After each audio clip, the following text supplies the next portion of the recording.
व्यासपीठ, जहाँ पे शायद हम कथा बैठ के जहाँ से वाचन करते हैं। तो आप अगर दर्शकों के लिए बता पाएँ कि वो उसको व्यासपीठ क्यों बोलते हैं, एक तो ये। दूसरा, जैसे बताया आपने नाम, चित्रलेखा या अंकुर, ये नाम का कितना इंपॉर्टेंस होता है लाइफ में, जब आप मतलब उस नाम को चूंकि आगे लेके चल रहे होते हैं, आपको आपकी आइडेंटिटी बता रहा होता है वो। तो जब भी नामकरण होता है, चूंकि नामकरण एक प्रथा है, पूरी एक पूरा इवेंट होता है लाइफ का, है ना, तो उसका क्या इम्पोर्टेंस है लाइफ में, कितना क्यों होता है, क्या इम्पोर्टेंस है और आगे किस तरीके से हेल्पफुल होता है वो? जी, फर्स्ट व्यासपीठ जो है वो व्यास जी की देन है। महर्षि वेद व्यास जी जो हैं वो भगवान कृष्ण के ही अवतार है, बादरायण भी उनका नाम है। तो उन्होंने भागवत जी को लिखा है, नॉट जस्ट भागवत जी, हमारे जो 18 पुराण हैं वो सब भागवत जी की, व्यास जी की रचना है। तो व्यास जी ने भागवत की रचना की, इसलिए भागवत उनकी हो गई। वो अलग बात है कि आज के ज़माने में कोई भागवत लिखता है तो सबसे पहले उसके ऊपर अपना क्या बोलते हैं उसको, अपना डील कर लेते हैं ना, भाई दूसरा व्यक्ति इसको नहीं बोल सकता, कॉपीराइट कर लेते हैं, तो कॉपीराइट कर लेते हैं। लेकिन व्यास जी ने ऐसा नहीं किया। व्यास जी ने कहा ये दुनिया तक जानी चाहिए।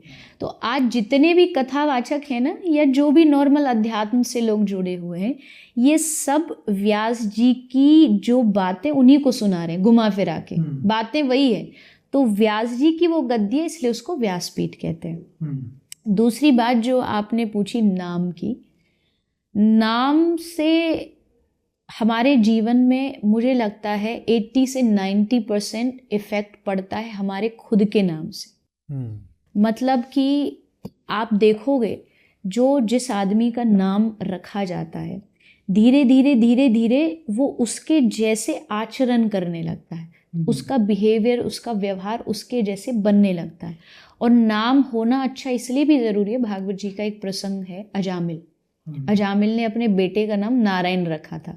वो भजन कुछ नहीं करता था, पाप ही पाप करता था, लेकिन बेटे का नाम उसने नारायण रख दिया। तो अब होता क्या था, बेटे को बार बार बुलाना पड़ता नाम से, तो नाम से बुलाता था, और बुलाते बुलाते नारायण नारायण करते करते उसके जीवन में नारायण नाम बैठ गया। और उसको भगवान की इतनी कृपा मिली कि उसको नरक जाने की जगह उसको भगवान के धाम ले जाने की तैयारी हो गई, क्योंकि उसने अंत समय में भी अपने बेटे का नाम नारायण बुलाया। तो यानी नाम जो भी आज के जो पेरेंट्स, ये मैं हम कथा में भी बोलती हूँ और आज आपके पॉडकास्ट के माध्यम से भी, कि जब भी एक पेरेंट्स कोई नामकरण करते हैं ना, बहुत सोच समझ के करना चाहिए और आध्यात्मिक नाम रखें। आजकल ना एक होड़ लगी है कि मॉडर्न नाम रख दो बस। उसका कोई मीनिंग नहीं होता, उसका कोई अर्थ नहीं होता, बस बिना बात के कुछ भी मॉडर्न बनने के चक्कर में नाम रख देते। लेकिन हर एक नाम का अर्थ होना चाहिए। और आप जब नाम रखते हो ना, तो इस तरीके से रखिए कि आप चाहते हैं आपका बच्चा वैसा बने।